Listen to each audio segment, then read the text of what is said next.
Hi everyone, Dorcas Malorcas here, the internet's busiest music nerd, and it's time for a vinyl update where I go over some records that have made their way into my beloved collection behind me over here and ever growing into that other yellow shelf over there too, which is getting larger and larger. So let's see what I have picked up as of late, or at least what I have had in rotation for a little bit, but I haven't gotten to. Quite a few of these records and picks over here I actually grabbed on tour at some point, so a few of them actually come with a bit of a story. A fan of the show who came out to my New Jersey show actually arrived with this over here, a cassette copy of Lil Pump's a self-titled mixtape, and I think his intention, he wrote 7 out of 10 in Sharpie on here. I think his intention was originally to just have me sign it, but I assumed it was a present. And I said, "Oh, is this for me?" And he says, "Well, you can have it if you want. I know it'll go to a good home." So he just straight up gave me this cassette, and it's a beautiful pink cassette. I haven't even opened it yet because I think I just want to keep it sealed for posterity. You know, I don't even know if this will sound any better on cassette than it just does digitally. So I don't know. I feel like I just want to save this until it's worth $200,000, because obviously this is going to accrue value. This is going to increase in value over the years, and I don't know. I just kind of want to leave it to my great grandkids, and hopefully this teaches them that during a time at which I probably should have stopped listening to music by now, but I'm still doing it. At the time that I should have stopped listening to music, there was still amazing music being made. So future generations can look back on high points in human creativity such as these. So. All right, next, another very generous fan of the show bought me a copy of Childish Gambino's Awaken My Love, and it's like the ultra thick deluxe box set over here, billed as a virtual album. There's a double LP set over here, even though it's not that long of an LP, but they cut the LPs so that they play at 45. It's just straight black vinyl, pretty thick vinyl. You know, not weak pressings or anything like that. I love those visuals for the two LP sleeves. It comes with a booklet as well, which is pretty sweet, filled with amazing little visuals throughout. If you ever wanted to see the front cover image from the profile angle. Hello there! If you ever wanted to see that, it's right there. It's a pretty sweet booklet. Now, as far as the virtual album thing goes, so apparently this thing comes with cardboard goggles. And you're supposed to take them and unfold them and everything. Like put your phone in there so you kind of see it, and then you're kind of like looking at the virtual reality. I'm looking at the virtual reality through these goggles. So you look at the virtual reality while your phone is encased in here. There's like an app you have to download. I did all of the above, but apparently the app that I downloaded, because this album is 2 years old now, and I assume this pressing is as well. Because the album is 2 years old, it doesn't seem like the app any longer supports the virtual album experience. So unfortunately, I think I'm a little late to the Awaken My Love virtual album experience with the app that I had to download and everything, but it's still a cool album, and it's still a very generous gift, and I greatly appreciate it. So, you know, thank you very much. I really, again, am flattered at the kindness and generosity that people showed me when I was out on tour, and you know, eventually we'll have another one in the works very soon. So you know, for all the people in the Midwest and the West Coast, and you know, other areas as well, it's going to take me a little while to get to everywhere that I want to get to, but you know, do stay patient. You know, I'll get there. I'll get to it. This next record that I wanted to show you guys is probably the most I've spent on an album in a long, long time. I haven't spent this much money on that many records, but I bought a used copy because they refuse to reissue it. SUNN and Boris's Alter. This is easily one of the, not the best album of each artist respectively, but easily one of the better albums of each artist respectively. A really cool, collaborative, experimental metal, drone metal album that's actually not that long. It's about an hour in length. You know, if you're trying to dip your toes into the drone metal genre, I mean, I still think I probably recommend records like Earth 2 or White 2 or Black 1. But this is not a bad taster either, especially since with Boris in the mix, you do have some extra layers of guitar, you do have some drums here and there, so it does add a bit more flavor to the sound, well, the sound of drone metal, which is typically pretty one-dimensional in some respects, and it is epic packaging. I mean, the cover itself and everything is a little dog-eared, but you know, the packaging and the whole booklet laced into this thing is still in really great condition. So I can't really complain with this purchase, you know. And this isn't even like one of the more expensive used copies that I've seen online, so I kind of jumped on top of it. I've had this on digital for a while, and I've been meaning to get it on vinyl because it's a record like this is going to sound more, I guess, heavy on vinyl. There's going to be more bass. There's going to be more presence. Now this version, I don't know if every vinyl copy of this album is like this because I haven't done my research into it that deeply, but this is a triple LP set, whereas I know originally the album is, as far as the digital pressings go, and the digital copy that I had, it's just like the 6 tracks, it's just an hour, but there's an additional LP with like a 30-minute song on it, which I listened to. I thought it was just okay. The track is titled Her Lips Were Wet with Venom. I thought it was okay, maybe not as great as some of the earlier tracks that were already on the LP, but I love this color. This it's slightly see-through. It's you know, a deep green. It's got some black sort of like splatters and ripples in it. That's the color of each of the 3 LPs. So I'm pretty happy with that, and the pressing is thicker than a bowl of oatmeal. I like my vinyl pressings like I like my booties real thick. So there you go. Nice thick triple drone metal LP that I'm happy to finally get my grubby Dorcas Malorcas hands on. Just very happy, very pleased with that. All right, moving on. This is another grab that came from somebody by the name of Nate. I got a lot of demos while I was out on tour, and I wouldn't say this track is exactly, or rather what I'm about to pull out here is a demo. I don't know if the band itself would consider it a demo, but it's clearly like an underground release. It's clearly like a band on the more local side of things, but they have a sharp sense of humor. This was hilarious to listen to. I'm a little disappointed that when opening this thing up, or rather putting it onto the turntable, it wasn't a grindcore record, but it was some really whacked out mutant indie rock with some quirky vocals, ridiculous fucking lyrics, and a hilarious premise. This is the front cover. It's just literally the McDonald's logo. It's just the McDonald's logo. But the back of it features like a McDonald's logo on fire. McDonald's logo on fire.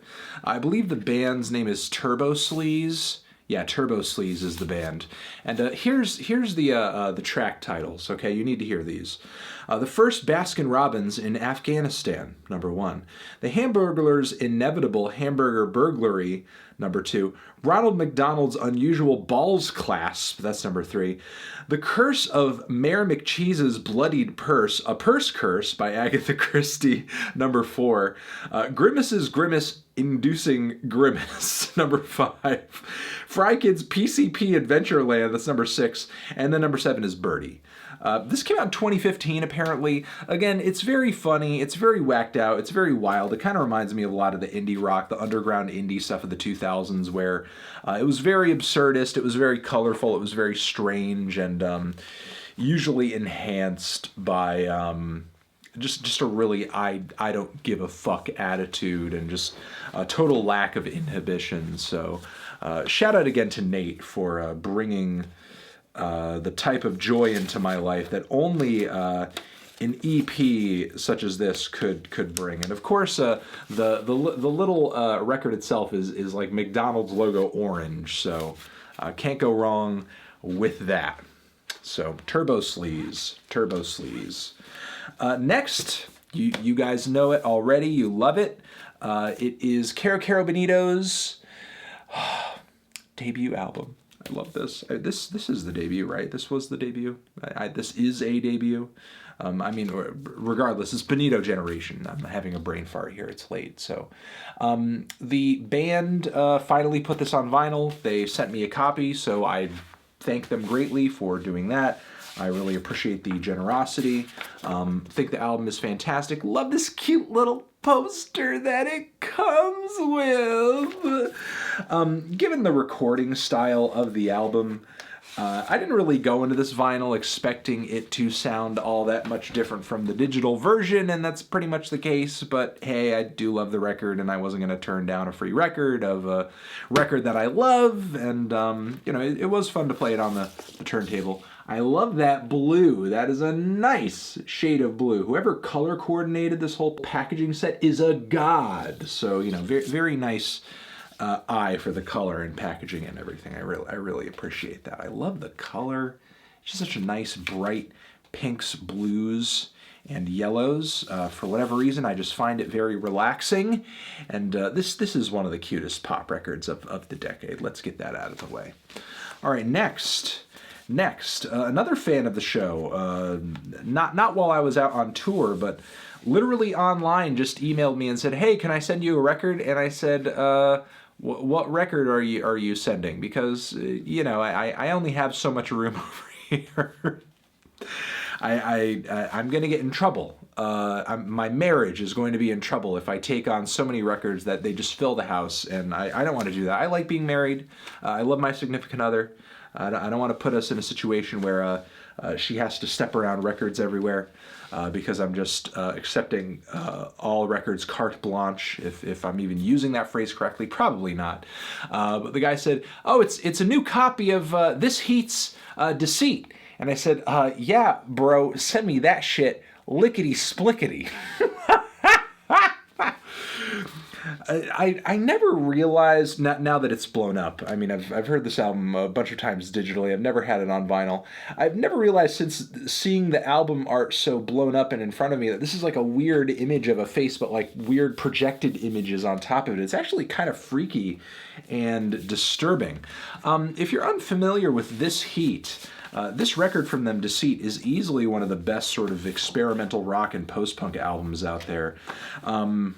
I haven't listened to the record in a while, but in retrospect, God, this album influenced so much shit. There was even a moment on here where I'm just like, God damn, this part sounds like Grizzly Bear's Yellow House. And the thing is, like, the entire album doesn't even sound like that. You know, it's just like a weird spare spot that just had like such an eerie similarity to the record. And I know the band is huge, and I know that they're one of those bands, they're kind of like musicians, you know what I mean? Like this is a bit of an obscure experimental rock post-punk gem. You know, like I don't hear, as far as like post-punk band conversations, like This Heat does not get brought up enough, but a lot of the people who I know who love them typically tend to be musicians, because like when you're a musician, like this is exactly the kind of record that some people want to make. Like, oh, I wish I could come up with those like whacked out experimental ideas that just sort of seem to almost have no like base in reality, or just like, where the hell is this shit coming from as far as like influences. Like this is just one of those fucking records where it's just like the origins of it just seem so fucking insane. Or they just seem so singular or unique or just disconnected from the grander land scheme, or rather landscape is the word I'm looking for, of just popular music, and even most well-received underground music. So this heat, Deceit, highly recommended. Do give it a listen. Do give it a shot. All right, next, this is a record that all of you guys should be pretty familiar with by now. I gave it a 9 this year. It is one of the better reviewed records that I've done this year. The new Against All Logic record. Nicholas Jar releasing music that he recorded from 2012 to 2017 under a different name, under a different alias. It is easily one of the best house records I have heard this decade. It is amazing. The sampling is fantastic. The bass lines are great. The rhythms, the grooves, the melodic and instrumental progressions, I love from front to back across the entire thing. There might be one track I find kind of underwhelming on here, but it is an amazing record, and I love this on the back. Basically, this record is calling me out. If you don't know jack about house, then you'll love this. So, I mean, I love it, so I must not know jack about house, I guess. Pretty simple packaging over here. I bought this thing in the UK, or not that I went to the UK, I bought it online from the UK. So, just a double LP over here. Not, you know, the heaviest vinyl that I've ever handled in my life, but the record actually sounds, I don't know if the mastering process for the vinyl was all that much different from the digital master, but I don't know, just on vinyl on my hi-fi just sounded amazing. It sounded pristine, so I really do appreciate that. You know, it did hit me quite a bit harder on record than it did just kind of streaming it online, or even just sort of buying and listening to the digital version, because I didn't know they were going to come out with a vinyl of this. So I just kind of bought it digitally right away, thinking that this is a one-off project. It's a weird alias. Like, people didn't even know at first it was him.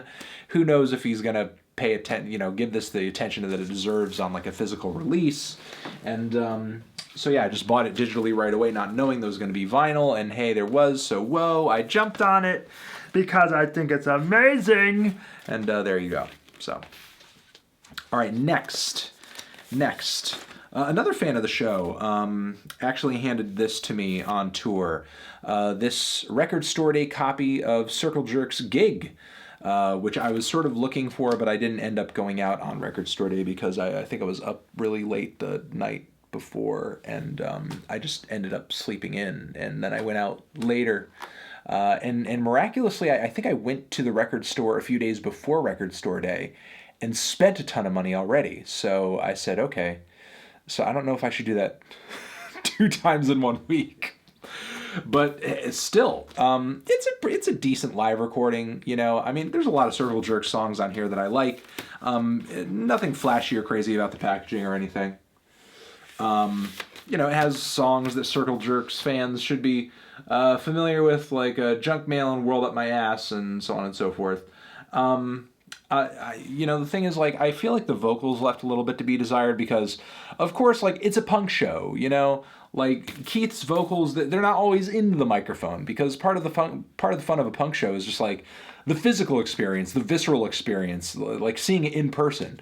I mean, the recording is decent, but you know, they're also a punk band. They're not going to play the songs that differently in person than they are on record. It's cool, you know. I'm probably going to keep it around. Didn't end up wowing me as much as I thought it would. I thought maybe in like the live recording would be a bit more vicious. Didn't find it to be so though. But hey, you know, not going to turn down a copy of this. It's quite nice to have. So. All right, a couple more. I picked this up earlier in the year. I actually ordered it right after I reviewed the record and gave it a very positive review. The new Portal album. If you guys are missing my review of this, please go check it out. I also talked about it in my favorite albums of the year so far video. This is an excellent, technical, experimental, noisy, and avant-garde metal record. Death metal record, to be specific. I love the silvery, strange art that is all over this thing. It's very it's very kind of turn of the century if I'm kind of getting that correctly, like technocratic kind of imagery over here of like lightning bolts and buildings, and there's all sorts of strange diagrams and mathematical equations inside of the gatefold. And again, I just love the silvery finish of the whole thing. It's a beautiful package. The vinyl itself they sent in a plastic sleeve because otherwise it would be sitting in this, which is like crazy. It's awesome they sent it in a plastic sleeve because I imagine you don't want this to get sent in the mail and it's ruined, because this seems like they spent a whole lot of money on having these produced. And it's kind of like this waxy plastic film of a sleeve. It's kind of see-through, and again, you kind of have those like equations with the 1, 2, 3, 4, 5, 6, 7, 8, these octagon figures on both sides. I can't believe I just counted the sides of an octagon in front of you guys. That's surely going to be a comment down there. Look at Anthony, he doesn't know a fucking octagon when he sees one. Well, okay, fine, fair, okay. And this also comes with a giant, this is like the biggest poster ever. This is like the biggest, longest poster I've ever received in a record. I don't even know if like most posters I get with records, this takes up the whole screen. This takes up the whole screen. Most records that I have that come with posters, like it's 3/4 of this, and that's it. This has like an extra third on it. Well, there you go. It's a gigantic poster. It's freaking gigantic. Now, of course, also kind of sticking with the aesthetic of the album, the record itself has this silvery, octagon figure on there too, and it's just clear. It's a nice clear record. It sounds pretty sweet. This could have to do with I have like a high-end stylus on my table, and everything on it plays super clean, and the recording is not as cacophonous. At least it doesn't sound that way as much on the table as it did when I was just kind of listening to it digitally, which kind of shifted my view of it a little bit. But it still sounded pretty nasty, pretty experimental, very odd, very out there. So I don't even know why I'm saying any of that. I guess I'm just talking and rambling, because I got to be talking and rambling, because if I'm not talking in this video, what am I doing? What am I doing? Not doing anything. What's the point of this? Why are we here? I don't know. Trying to get it back in the record. Trying to get it back in the sleeve. Come on, buddy. Come on. Come on, you can do it. You can do it. I believe in you. I believe in you. You can do it. I believe in you. I believe in you. That which I also hope ends up being a thing that pops up down in the comments. I believe in you, okay? Remember, guys, you're millennials, and you have more education than any previous generation, and the system has totally fucked you economically. And I think the success of this generation will greatly depend on its ability to, I guess, assemble against the powers that be, and fight for the same opportunities that generations previous to you were allotted. But they blame all of your problems on you, despite the fact that they fucked things up pretty bad before you got there. I don't know how I got on that rant, but hey, gonna leave it in there. All right, this next one is one of the rockinest, kick-assinest fucking metal albums of the 2000s. Boris Pink. I met a guy over at 88 Rising who we like shot a segment, which I don't even know if and when it's even gonna come out. Like it was like months ago when we shot it, and they were just like showing me K-pop and just like asking me to like rate it and give my opinion on it, and I did, and it was a cool segment. And one of the dudes taking part in the video production, he had brought his vinyl collection in. His name was Olaf, and he had brought his vinyl collection in as like a prop, you know, just kind of like to hang out in the background. And I could tell he watched me pretty religiously because a lot of the records in the collection were albums I own and albums that I've given very positive reviews to. But one thing he had in that collection that I did not have was this amazing cardboard sleeved triple fucking LP version of Boris's Pink, which, like, I love that album. I think it's a great album, but I was like, whoa, I didn't know there was like this amazing like package out there of it, and lo and behold there is, and it was still available, so I grabbed it. But yeah, this is an amazing, shiny, thick triple LP cardboard sleeve.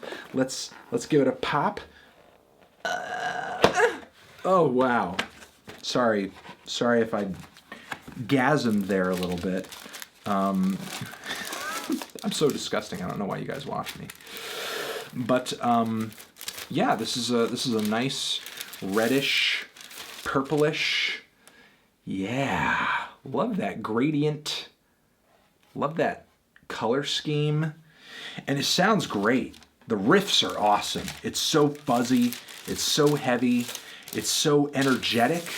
Like, Boris has a pretty versatile discography. You know, you have records like their latest record, which are really dark and, you know, super heavy and hard-hitting. You have records where they kind of are doing, like, maybe a little bit of a J-rock, J-pop kind of thing, where they were kind of dabbling in that for a little bit. You have records where it's, like, purely a drone metal experience, and you have records like this where it's, like, it's just more of a straight rock record, but super heavy. And, oh, I'm loving that. I'm loving that. Deluxe edition. Deluxe edition. Thank you, Sargent House. Not that Sargent House, you know, they put it out. They didn't send it to me. I bought it. But really happy they put this out and really happy it exists. And this is actually an extra LP of, like, forbidden songs. So, you know, just basically, like, you know, session tracks that didn't end up making the original cut of the LP. The whole thing comes with this nice pink sort of booklet, which, you know, just features general liner notes and information and that sort of thing. The lyrics and all that. And the sleeve actually serves as the coloring for the inside of this over here, which, you know, you see me? You see me? Help! Help, I'm in jail! Help me! Help me! I don't even know, what is the point of this series anymore? Is it just for me to come on here and just act like a total idiot in front of you while I unpackage records that I just bought? That must be the point of this YouTube series. Is this video going to get to 1 million views? Because that's just the kind of entertainment people are seeking out on YouTube. I hope so. All right, this next one, I haven't even opened yet. I haven't even opened it yet. I'm spanking it, and I probably shouldn't be. Because this is very nice. Final war story about the tour. While I was out on tour, I went to Nashville because that was one of the places that we went to. We went to a great venue called The End, the punkiest, scummiest, most wonderful place on earth. And before we went in there, I completely unannounced decided I was just going to go down to Third Man Records and you know, because I like Jack White, I like his whole operation. I thought, you know, I could hang around in the store and maybe just pick up some stuff. And if somebody recognized me, I can go, please, please, please, let me inside for the tour. Let me see the inside, please. So we parked, and on our way in, I just like had some garbage, and I had to go throw it out in the dumpster that they had out in front.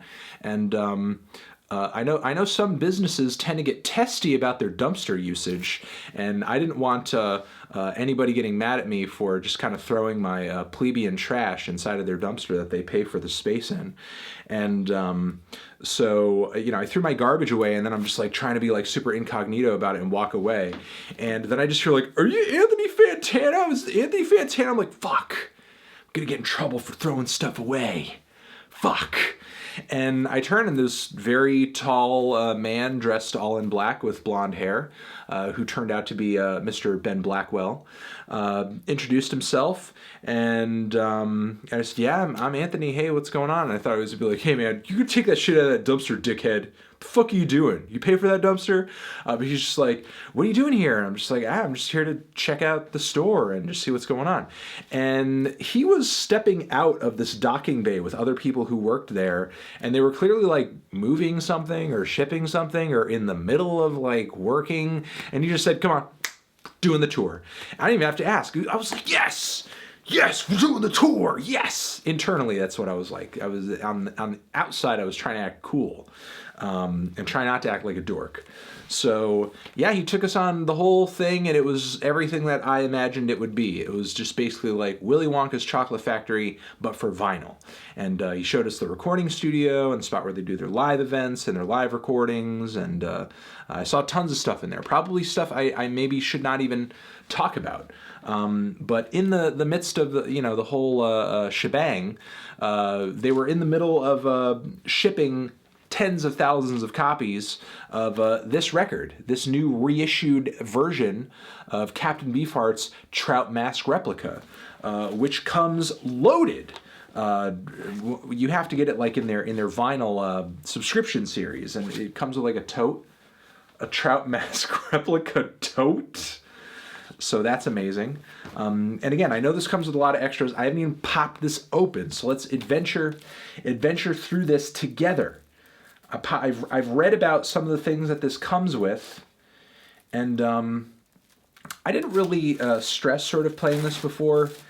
I did this because I just, it's Third Man Records, and I know Jack has a lot of reverence for this album. He's not going to put this album out and have it sound like shit. I know he's pretty peculiar when it comes to sound, so I know I'm not going to be complaining about the sound of this record.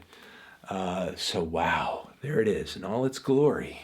And, obviously the picture of the good captain and the band on the back there.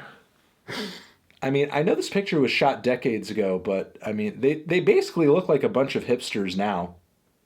And I love that the look hasn't really changed all that much. That hat is very, very normcore. Like, you could see that baseball cap, that pinkish reddish baseball cap. A Mac DeMarco fan would wear that. Yeah, but let's move on. Opening up the gatefold, let's see. Ooh, cool. Oh wow, it's like crackling like a book. Like it's just like it's fresh. It's fresh. Crazy psychedelic pictures and imagery, as I remember from if this is also in there, I believe I had a CD copy that had the same imagery in the booklet. Also, what song is it? I believe it's a China Pig. Jack White did a really great cover of that song. All right, let's keep going. Let's keep going. Ooh, very cool. Very cool picture of the captain. Very young there. Very young picture of the captain.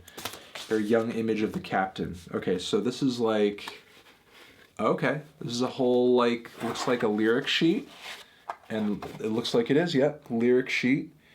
So, and the captain's lyrics are quite strange. So, if you do want to have anyone's lyrics in print, it is Captain Beefheart's. Manta ray, a black and white hand groped in. Okay, there's more Don poetry right there. Wow, just like sort of scratched and just like cursive, messy lettering. A very abstract image on the back right there. Loving this. The third man seal over here. So the official Third Man seal printing on there. Oh my God, what? What the fuck? What the fuck is this? This is the most insane fucking pressing. It's clear grayish black with splotches of purple, red, green, blue. There's like maybe a touch of yellow in there that kind of gets lost in the grays, but maybe that's also left over from the oranges or the reds. Like, what the fuck? This is insane. who devised? I've never seen a fucking record look like this, and it's like almost layered. Like some splotches show up better on this side than they do this side, so it's like you're kind of like looking through a few layers of colors, and it's thick as a brick, buddy. This is thick and it's hard. Jesus. Wow. That was a trip. Obviously, there's another LP here. It probably looks just as nutty. And of course, I knew this came with a 7-inch of the tracks Pachuco, Cadaver, and Wildlife. Hopefully I'm saying that correctly. Looks like a nice, cool little 45 over here. It is cocaine white, as I'm sure a lot of people back then were doing that. And this is an epitaph for the good captain himself. Looks like it's written by Jack White, 1941 to 2010. It'll be interesting to sort of read that. Man, it's written on this beautiful blue, velvety, silvery paper in lime green font. Like a very odd contrast, but I love it. And it's thick, too. I love the detail they put into everything here. And, of course, as advertised, there is the Trout, the mask itself, the replica Trout Mask. Classic third man, that classic third man sense of humor, the replica Trout Mask. Yeah, you can literally pop it out of this thing, and there's eyes. The eyes might be a little tiny, though. I don't even think... I guess it sort of matches up. But yeah, this is my replica Trout Mask, everybody. Fast and boldness. God, I feel like such a dork in front of you guys. I'm just looking at the second LP over here because, God, this looks insane. This doesn't look insane. Does this look insane to you? There you go. It's right behind the white background. You see the colors there? I mean, I saw the way that the vinyl was... I saw the promotional material. I saw the pictures of it. And I thought it looked cool. But, like, the image that they promoted this with did not do this justice. Because in person, it looks crazy. Like, the layers and the different colors and the variants, I'm sure, that run across all of the records is... well, I mean, it says right here, bizarre. I agree. Bizarre. Wow.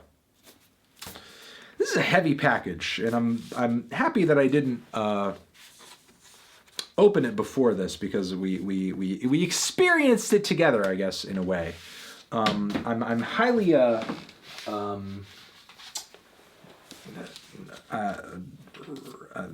have a great amount of respect, I guess, is what I'll say, for anybody else who got this in the mail, because I'm sure it was like Christmas.